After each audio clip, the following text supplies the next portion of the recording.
Hello, this is Heather Hoffman, and I have a fun night sky scene card to share with you today. I'm using the November 2020 Kit of the Month from Unity Stamp Company. I love that little mountainscape there, and ignore the sentiment I pulled off as the card kind of came together. I ended up changing out that sentiment. But I started off by die cutting a white circle. Those are just Simon Says Stamp basic circle dies. Any simple circle die would work for this. And I'm going to do some Distress Oxide ink blending on this to kind of begin creating that night sky look. I started off there with Shaded Lilac, which is my lightest color. Then I moved on to Wilted Violet, and I'm going to go back again to Shaded Lilac just to kind of blend between those two colors. I like to really layer up those oxides. And then I'm going to finish off with Blueprint Sketch, which is my deepest shade. And you'll notice just kind of, as I've blended those, it just kind of makes a nice deep night sky sort of look. But we're not done yet because I want it to look like a starry night sky. So it's time to add lots of splatters. I'm starting off there with, this is just white paint mixed with water. I keep it in a mini mister bottle because I use it a lot. It's about half and half proportions. It depends how thick your acrylic paint is, so you can play with that. You could mix it on a palette or a clear block as well. Just to add on there. I let those dry just a little bit briefly, and then I'm going to come on and add some gold splatters. This is my Tambi Starry Colors palette, and it's got lots of different tones of gold, and I'm actually going to use a couple of these tones, that more coppery, I think it's called red gold, and then that first one I believe was either the yellow or blue gold. It's whatever the first one is in that palette. So it just gave me two different tones of those splatters. All right, that is going to dry nice and thoroughly while we go ahead and stamp the mountains from the stamp set. So I'm using some navy cardstock. I'm going to heat emboss it in white. That's just going to make it pop and also give it that night sky look a little bit that we're looking for. I went ahead and used my embossing powder tool over the top first. That's kind of an anti-static tool that'll help make sure none of that embossing powder sticks anywhere but where I've stamped. So I'm not going to worry about the stars at the top, but I want to just I'm cutting in a little groove to make sure my lines are straight. Then I can come up with the scissors and fussy cut around that mountainscape. Again, I'm ignoring the stars because I've already created my own starry background for this card.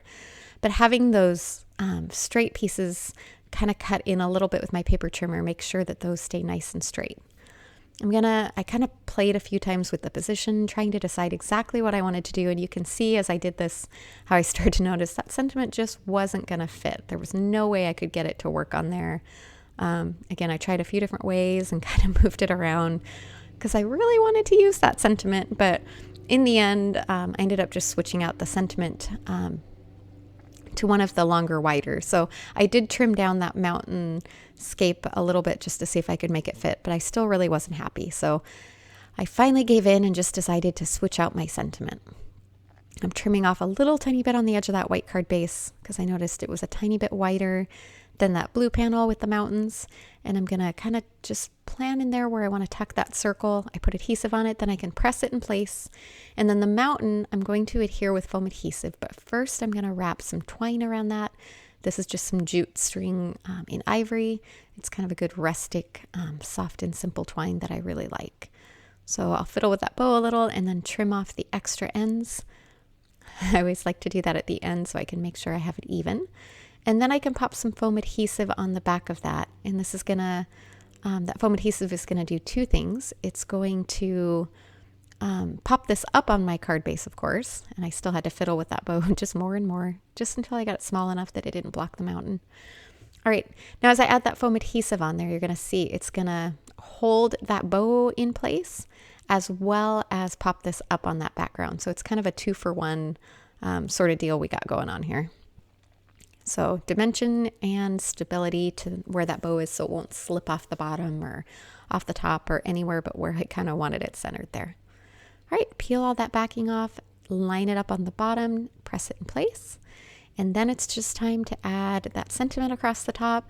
I'm going to use my Misty to stamp it in place, and I'm using some coordinating navy dye ink that is the same as that blue cardstock I used. They're both from Simon Says Stamp. So they're the perfect coordinating color, so it'll kind of help pull the top and bottom of this all together. And I'm going to stamp it twice for a super crisp impression cleaned that off, and then it needed one more touch. So I pulled out my corner chomper and just rounded off those top corners just to kind of mesh in with that rounded starry background. All right, that finishes this card off. Thanks so much for coming by today. Have a wonderful day.